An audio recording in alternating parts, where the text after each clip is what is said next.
माननीय सदस्य अमित कुमार यादव जी, नियमावली को ध्यान नहीं रखा। अमित धन्यवाद। कुमार यादव जी।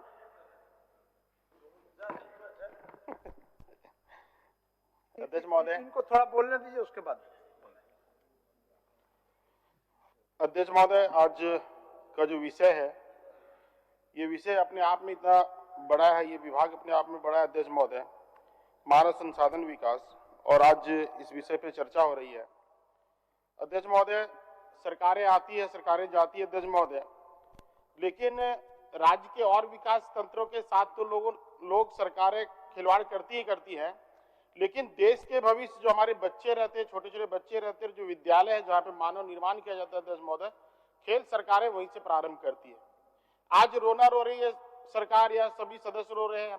क्षेत्र हम लोग जाते तो विद्यार्थी रोते हैं कि विद्यालय तो हमारे पास है, इमारतें हमारे पास बड़ी बड़ी हैं, स्कूलें बड़ी बड़ी हैं, लेकिन विद्यालय में पढ़ाने के लिए हमारे पास कोई शिक्षक नहीं। अध्यक्ष महोदय, हम इससे क्या साबित करना चाहते हैं कि विद्यालय का कलर चेंज कर दिए, उससे विद्यार्थी को क्या लेना देना, विद्यार्थी के ड्रेस को चेंज कर दिए, उससे विद्यार्थी को क्या लेना देना। अध्यक्ष महोदय, अगर हम उसके स्वरूप को अगर चेंज करना चाहते थे तो निश्चित रूप से सरकार के 3 साल से अधिक हो गए, सभी विद्यालयों में शिक्षक की बहाली करनी चाहिए था। अध्यक्ष महोदय, आज +2 विद्यालय में जो स्थिति है, मात्र एक सरकारी टीचर है और सारे विद्यालय को कंट्रोल करना रहता है, लिखा पढ़ी में उसका समय चला जाता है। अध्यक्ष महोदय, और तो और मध्याह्न भोजन के पीछे सारे टीचर लगे रहते हैं।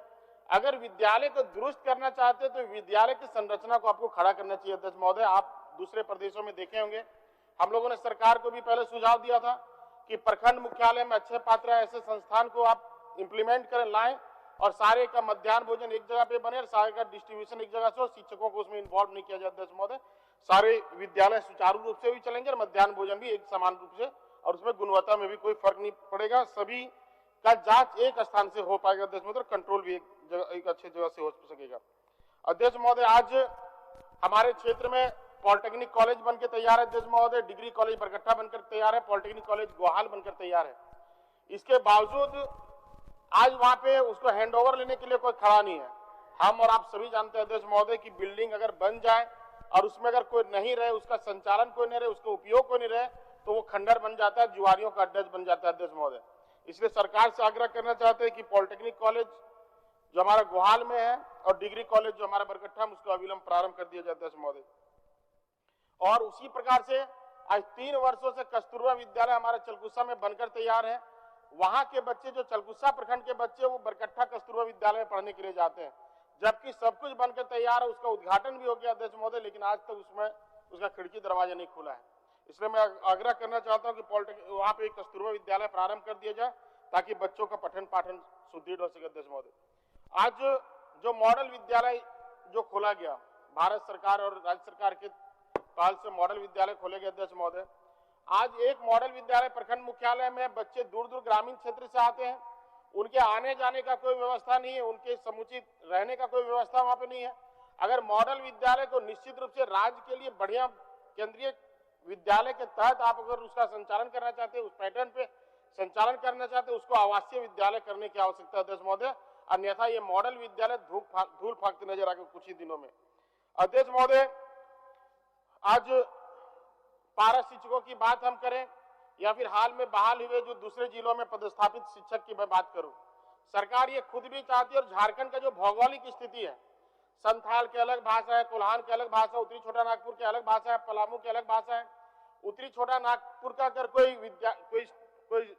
शिक्षक अगर संथाल में नौकरी कर रहा हो, खासकर जामताड़ा साहबगंज जैसे जिले में अगर नौकरी कर रहा है अध्यक्ष महोदय, तो उस शिक्षक का भाषा वहां के लोकल स्तर के बच्चे नहीं समझ पाते हैं। उस शिक्षक का भाषा लोकल स्तर का बच्चा, जो छोटा बच्चा, वो नहीं समझ पाता, और बच्चों का भाषा शिक्षक नहीं समझ पाता। ऐसी स्थिति में छोटे बच्चों को शिक्षा देना काफी कठिनाई की विषय अध्यक्ष महोदय। इसलिए इसमें नियम कानून नहीं बनाया जाए, जो जिस जिले का शिक्षक है उस जिले में उसको वापस किया जाए, ताकि पठन पाठन का प्रक्रिया सुदृढ़ हो सके, अच्छी हो सके, वहां की स्थानीय भाषा में हो सके। अध्यक्ष महोदय, मैं कहना चाहता हूं, आज पहले की जब सरकार थी तो कमल क्लब के माध्यम से सभी प्रखंडों में सभी विद्यार्थियों का, सभी युवाओं का एक खेल का प्लेटफॉर्म तैयार करती थी। सरकार चेंज हुई तो अब मुख्यमंत्री खेल प्रतियोगिता कराने का प्रयास कर रहे थे। महोदय, ये बहुत बड़ा सौभाग्य भी कि हमारे राज्य की 7 बच्चियां नेशनल फुटबॉल खेल कर आई, लेकिन ये उपलब्धि सरकार को नहीं जाती है, आज राज्य के किसी भी जिले में आप चले जाएं, सरकार के द्वारा बच्चों को खेल कूद के लिए कोई साधन नहीं है।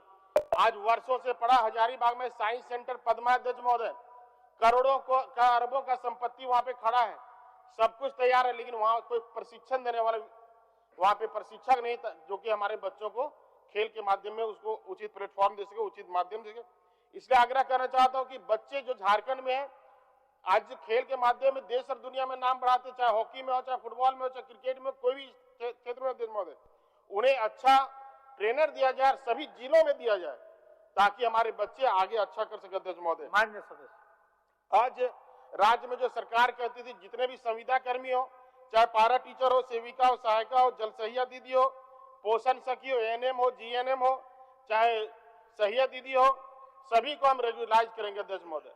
लेकिन आज नित्य प्रतिदिन रोज धरना स्थल पे धरना देते हैं, सरकार के पास जो बहालियां आती है वो सरकार कंप्लीट नहीं कर पाती है, वो कंप्लीट कोर्ट करता है, हाई कोर्ट के निर्णय पे सारे कोर्ट निर्णय होते हैं।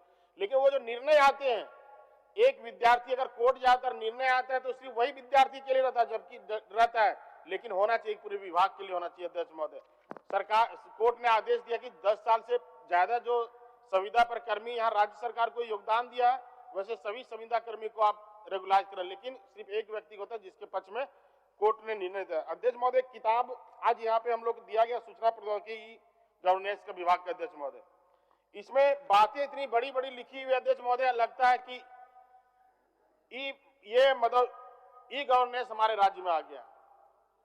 लेकिन आप अगर गांव में घूमते होंगे अध्यक्ष महोदय, ग्रामीण क्षेत्र से आते, हम लोग आपके भी विधानसभा घूमे अध्यक्ष महोदय, आज एक साधारण से मैं उदाहरण देना चाहता हूं, जो खाद्य आपूर्ति विभाग में पॉस मशीन है वो 2G का है अध्यक्ष महोदय, वो 2G का है। दिन दिन भर राशन दुकानदार और उसके पूरे परिवार के लोग और जितने भी कस्टमर होते हैं, दिन दिन भर कहीं पेड़ के नीचे तो कोई स्कूल के ऊपर तो मकान के ऊपर तो कहीं ऊपर में जाकर के उसमें नेटवर्क मिलाते रहते हैं अध्यक्ष महोदय।